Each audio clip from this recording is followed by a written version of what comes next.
Today we have Bob Newman, the songwriter and guitarist for the band the Crockofdaisies. You've just released a new single, Jacuzzi Queen. Can you tell us how, well, the inspiration for that song for the start, really?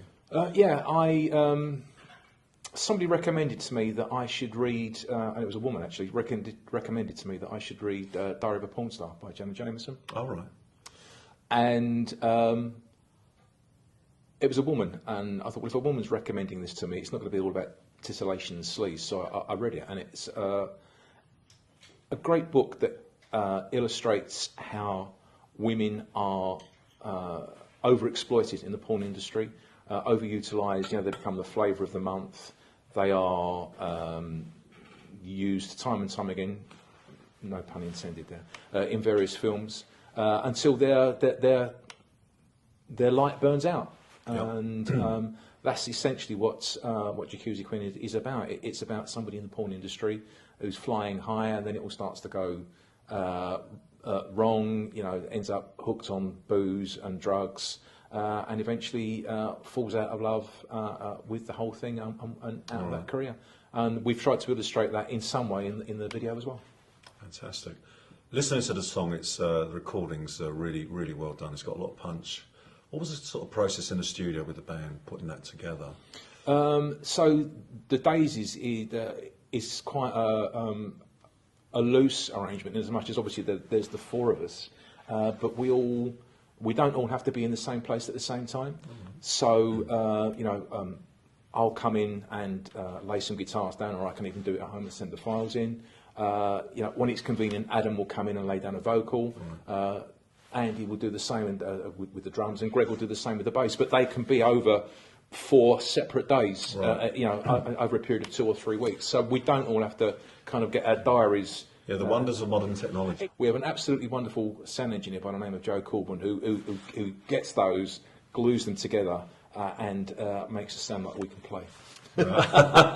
No, it is pretty astounding sound, and the video's brilliant as well. And so tell me about your influences yourself. You know, growing up, what made you pick up the guitar? Who made you pick up the guitar? Oh, that's easy. It was Mick Ronson, David Bowie's guitarist from the Spiders from Mars. Incredible Absolutely player. Stunning guitarist, yeah. Yeah, absolutely. Yeah, had to die, unfortunately, for people to really realise how good he was. But a lot of guitarists since then, you know, and I'm thinking people like Gary Kemp from Spandau Ballet, Steve Jones from the Sex Pistols, various others, you know, they will all quote Mick Ronson as an influence. I will do, yeah. Is there a particular song that he played that you really sort of got into first? The first song that I really got into of Bowie of that era that was driven by the guitar was Suffragette City. Absolutely great brilliant. album, Yeah, Ziggy Stardust, I suppose. Yeah, absolutely. Not a bad track on it, yeah. I bought that as well, by the way. Yeah.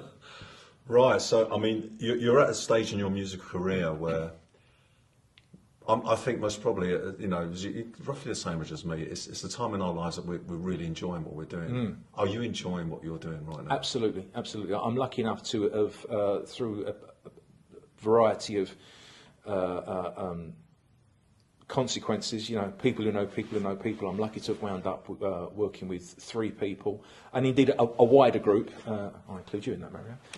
A wider group of people who are an absolute joy to work with. You know, be it either recording or making the videos, or you know, it's a great environment to be in. It's very, very creative, and I'm absolutely loving it. Yeah, wonderful. And what about the future of the band? Where do you see this going? I don't know. I mean, I think we all feel like we just want to keep it going for the time being. You know, we feel like we've got some mileage in us. We've got a number of songs currently in the pipeline.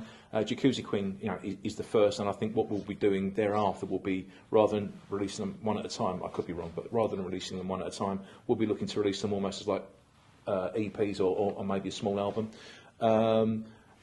And they'll all be up on the streaming sites. We'll be making some videos to go with those. And as I say, you know, I've got songs that are being recorded. I'm now starting to collaborate with Adam, the singer. You know, he's providing some lyrics. Again, great singer as well. Yeah. You know, we're creating some music between us, which we're putting into the band. So you know, that would be great. Whether there will be an opportunity for Crockofdaisies to play live, I don't know. It was only ever conceived as a recording and video project. but there are some of us that are getting itchy feet and want to play live, and I'd like to think if we do get the chance to do that, it will be quite something special, I think. It will be, and we all look forward to that. That would be amazing. So, I mean, just like to say, I wish you all the very best for the single. Thank you. It sounds incredible. Thank you. And success. Thanks, Mario. Appreciate it.